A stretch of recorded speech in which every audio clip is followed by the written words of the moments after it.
बच्चों, आज हम सूरदास जी का जीवन परिचय कर रहे हैं। तो सूरदास के विषय में हम सभी ने बहुत कुछ सुना है, बहुत कुछ जानते हैं, लेकिन जीवन परिचय के माध्यम से इनके बारे में हम पूर्ण रूप से जानकारी प्राप्त करेंगे।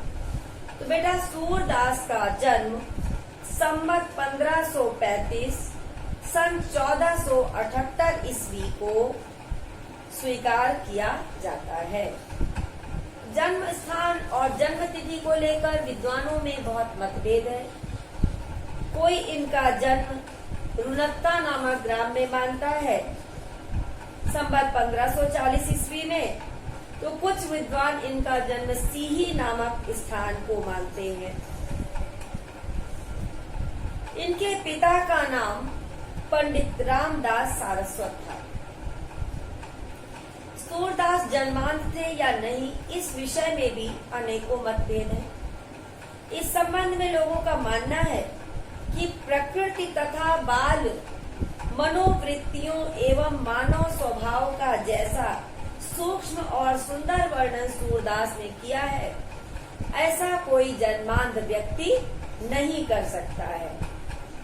उसके लिए ये संभव नहीं है। सूरदास जी वल्लभाचार्य जी के शिष्य थे। उन्हीं से इन्होंने शिक्षा दीक्षा ली थी। उनके साथ मथुरा के गौ घाट में श्रीनाथ जी के मंदिर में रहते थे।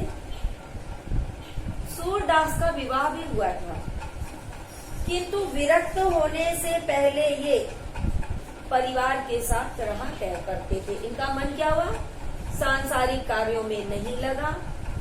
ये वहां से विरक्त होकर अलग होकर के ईश्वर की लीला का दान करने लगे, श्री कृष्ण की लीला का दान करने लगे। वल्लभाचार्य के संपर्क में थे, वो कृष्ण भक्ति थे। कृष्ण भक्त होने के कारण सूरदास पर उनका प्रभाव पड़ा और वो भी कृष्ण के ही गीत गाते थे। सूरदास जी एक बार मथुरा गए थे, जहां उनसे तुलसीदास जी से मिलना हुआ। दोनों में प्रेम भाव बढ़ गया। सूर से प्रभावित होकर ही तुलसीदास जी ने श्री कृष्ण गीतावली नामक ग्रंथ लिखा था। सूरदास जी की मृत्यु संवत 1640 ईस्वी सन 1583 ईस्वी में हुई थी। गोवर्धन के पास पारसौली नामक स्थान था, जहां पे इनका देहावसान हुआ था। साहित्यिक व्यक्तित्व, तो सूरदास जी पढ़े लिखे नहीं थे, कोई विद्यालयी शिक्षा नहीं थी इनके पास। ये वल्लभाचार्य जी से केवल ज्ञान इन्होंने प्राप्त किया, तो पुस्तकीय ज्ञान इनके अंदर नहीं था, लेकिन इनके अंदर बहुत विलक्षण प्रतिभा थी। ये भागवत जैसी चीज से बहुत प्रभावित थे, भागवत के ग्रंथ से प्रभावित थे। इनकी प्रतिभा में विलक्षणता और मौलिकता के दर्शन होते हैं।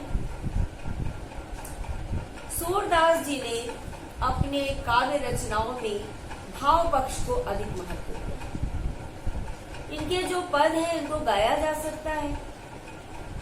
इनको अगर मन से पढ़ा जाए तो बड़ा प्रेम भाव उत्पन्न होता है। भ्रमर गीत में इन्होंने विरह का वर्णन किया है। इसमें उद्धव प्रसंग भी आएगा आपका। इनकी मुख्य 3 या 4 कृतियां, 3 ही कृतियां प्राप्त हुई हैं। सूरसागर, सूरसारावली और साहित्य लहरी, ये 3 इनकी कृतियां प्राप्त हुई। तो सूरसागर एक गीति काव्य है जिसमें भगवत गीता का प्रभाव दिखाई देता है। सूरसारावली के विषय में पूर्ण ज्ञान नहीं है, किंतु कथा वस्तु, भाव, भाषा शैली और रचना की दृष्टि से निस्संदेह ये सूरदास की प्रामाणिक रचना है और इसमें 1107 छंद हैं। साहित्य लहरी में सूरदास ने 118 दृष्टकूट पदों का संग्रह किया है। इसमें किसी एक विषय की विवेचना नहीं की है आपने। इसमें मुख्य रूप से नायिकाओं एवं अलंकारों की विवेचना की गई है। कहीं कहीं पर श्री कृष्ण की बाल लीला का वर्णन भी किया गया है। इसके अतिरिक्त गोवर्धन लीला, नाग लीला, पद संग्रह एवं सूर पचीसी ग्रंथ भी दिखाई दिए हैं। अब इनके भाव पक्ष की विशेषता में हम सबसे पहले देखेंगे वात्सल्य दर्शन।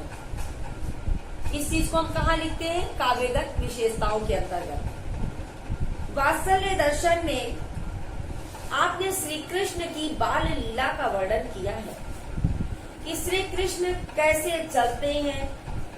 एक छोटा सा पद आपने पढ़ा है, किलकत कान गुटुरवन आवत। इसमें कृष्ण की बाल लीला का वर्णन किया गया है। थोड़े से और बड़े हुए तो क्या था? मैया मैं नहीं माखन खायो। फिर और बड़े हुए तो क्या हो गया? मैं अपनी सब गाय चराई हूँ। इस तरह से सूरदास जी ने श्री कृष्ण की बाल लीला का वर्णन किया है। श्री कृष्ण दूध नहीं पीते थे तो यशोदा माता उन्हें कैसे समझाती थी? तुम्हारी चोटी बढ़े, कहते मैया कब बढ़ेगी चोटी? है माता मेरी चोटी कब बढ़ेगी? तो क्या कहती थी?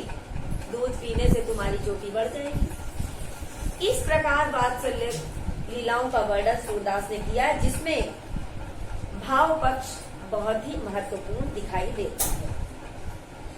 श्रृंगार वर्णन। श्रृंगार वर्णन में बेटा राधा जी के साथ जो उनकी लीलाएं थी, गोपियों के साथ संयोग श्रृंगार रस में, संयोगावस्था में, उसका वर्णन किया गया है। बूझत श्याम कौन तू गोरी। श्याम राधा से पूछते हैं कि मैं जानना चाहता हूँ कि तुम कहाँ की लड़की हो, कहाँ रहत काकी तू बेटी, तुम कहाँ रहती हो, किसकी बेटी हो? देखी नहीं कहूँ ब्रज कोई, तुम्हें ब्रज की गलियों में मैंने कहीं नहीं देखा है। और जब श्री कृष्ण मथुरा चले जाते हैं तो क्या होता है?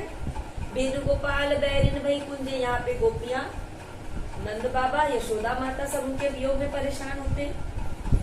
भक्ति भावना। सूरदास कृष्ण के अनन्य भक्त थे और उनसे प्रार्थना करते हुए क्या कहते थे कि अगर आप मेरा उद्धार नहीं करेंगे तो आपका यश ही समाप्त हो जाएगा।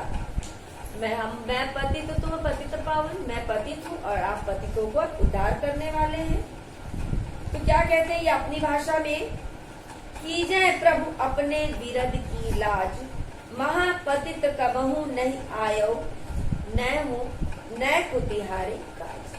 कहते हैं कि मैं महापतित था, आपके पास कभी नहीं आया, लेकिन तुम्हारे किसी काम में नहीं आया, लेकिन फिर भी आप अपनी लज्जा रखते हुए मेरी रक्षा कीजिए, हमें मोक्ष प्रदान कीजिए। विषय वस्तु में मौलिकता। तो बेटा सूरदास जी का जो विषय है वो अत्यंत मौलिक है। ऐसा प्रतीत होता है कि बिल्कुल सत्य घटनाएं उनके सामने घटित हो रही हैं, जिसका वो वर्णन कर रहे हैं।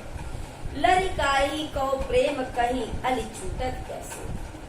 श्री कृष्ण राधा के वियोग में क्या कहते हैं कि बचपन का जो प्रेम होता है वो कैसे छूट सकता है। प्रकृति चित्र। सूरदास ने कहीं उद्दीपन, कहीं अलंकारों का प्रयोग करके प्रकृति का चित्रण भी किया है। राधा और कृष्ण के वियोग श्रृंगार के समय जब उधो योग की शिक्षा देने आते हैं तो गोपियां कहती हैं उधो जोग जोग हम नहीं है, उधो हम योग की नहीं है। यहाँ सूरदास जी ने विप्लव श्रृंगार का भी प्रयोग किया है। सूरदास की भाषा ब्रज है। कहीं कहीं अरबी, संस्कृत, फारसी आदि भाषाओं के शब्द दिखाई दे जाते हैं, किंतु इनकी भाषा सरस, सरल और प्रवाहपूर्ण है। शैली। सूरदास जी ने अपने काव्य में मुक्तक शैली का प्रयोग करते थे। दृष्टिकूट पदों में केवल क्लिष्टता का समावेश हुआ है। इनकी शैली सरल और प्रभावशाली थी।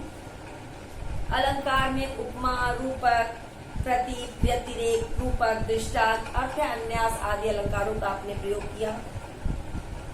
छंद तो सूरदास जी ने चौपाई, दोहा, रोला, छप्पर, सवैया, दनाक्षरी आदि छंदों का प्रयोग किया है। गेयात्मकता, संगीतात्मकता तो सूरदास के सभी पद गाए जाने योग्य हैं। करीब करीब सभी पद जो है गीति पद है। साहित्य में स्थान, अंत में बेटा हम साहित्य में स्थान लिखते हैं हमेशा। कभी कभी बच्चे साहित्य में स्थान पहले लिख देते हैं, ऐसा नहीं करना चाहिए, अंत में लिखिएगा। महाकवि सूरदास जी हिंदी के भक्त कवियों में सर्वश्रेष्ठ कवि माने जाते हैं। कहा जाता है कि जिस प्रकार मंदाकिनी कुछ विशिष्ट सीमाओं में बंधकर प्रवाहित होती आ रही है, उसे सूर ने जन भाषा के व्यापक धरातल पर अवतरित करके संगीत और माधुर्य से भर दिया।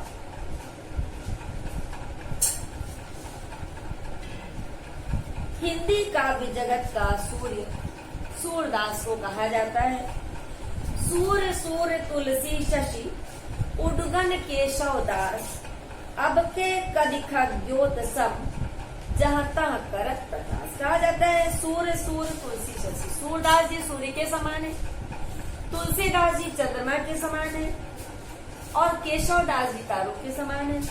और आज के जो बाकी कवि हैं वो सब एक टिमटिमाते नक्षत्र के जुगनू के समान, खगोत माने जुगनू, जो कहीं कहीं अचानक प्रकाश करते और लोप हो जाते हैं। तो बेटा सूरदास जी का जीवन परिचय आज हमने विस्तार से आपको अच्छी तरह समझाया है। हमारी समझ से आपको जरूर क्लियर हुआ होगा। आप जिन बच्चों का काम पूरा नहीं है वो इस वर्ग को दोबारा